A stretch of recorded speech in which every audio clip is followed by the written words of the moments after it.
Hey, just here to do a review of Beyond Order, 12 More Rules for Life. So, for the small minority of people who don't know who Jordan B. Peterson is, he first became famous for protesting C-16, Canadian legislation that he felt was equivocal about its wording on gender identity. Since then, he's become a bit of a conservative superstar.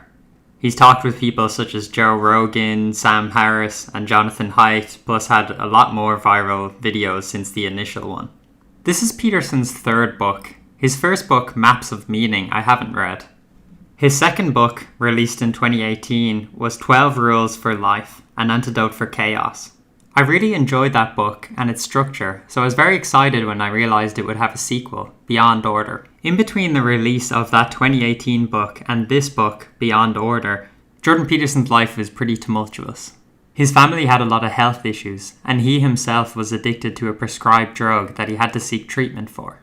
And that's how the book kicks off. Peterson recounts these events and addresses some of the criticisms he has received.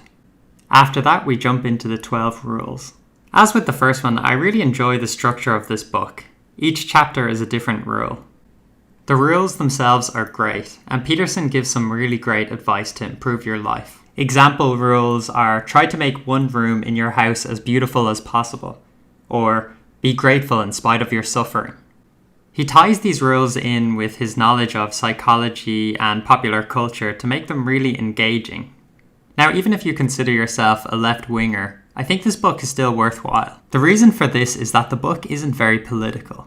I've even seen a lot of left-wing commentators concede that although they disagree with his politics, his psychology and self-help stuff is pretty good. When it comes to psychology stuff, I watched a lecture of his, 2017 lecture, where he talks about Freud and Freud's theories.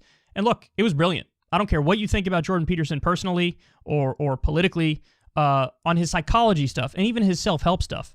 There's a reason why he's gained a colossal following. I feel similarly about Jordan Peterson, where my takes have always been, when he's having like personal conversations, I think they're interesting. When he's talking about psychology, whether you like him or not, basically everything he says descriptively is true. I don't think I've ever heard him talk about psychology and he's just dead wrong on something. Peterson is also popular because he gives advice about personal development that's often quite good. He talks about alienation. He talks about how to find meaning in life. And some of Peterson's critics on the left, I believe strongly, should just admit that Peterson is talking about serious issues and he's communicating real, practical ideas that can help people. Obviously, the context there is that these guys went on to dunk on his politics, which, on a side note, they do make some valid points. One criticism I would have of the book is at times he is a bit verbose. Number 10, be precise in your speech. Again, the idea that Jordan Peterson would say this is so funny to me. Have you ever listened to this guy talk? He speaks in such long, rambling, meaningless, like anecdotal diatribes. He is so long-winded and word-salady. While Vosh is obviously pretty uncharitable there, I think the point is accurate. The writing kind of felt desultory at times. I'd be 3/4 the way through a chapter and I'd have to flick back to the beginning to remember what rule it was because I felt we strayed so far from the topic. On the other hand, a lot of the time this wasn't the case. Jordan Peterson can be very eloquent and he uses anecdotes and stories to frame his rule perfectly. It's been a while since I've read the first one, so I think it would be unjust to compare the two. The rules were great, the advice was solid, and it's well written most of the time. I would give this a 7 out of 10. It's a very good read. So, thank you for watching. I finished Viral by Alina Chan and Matt Ridley, so I probably do an upload of that pretty soon.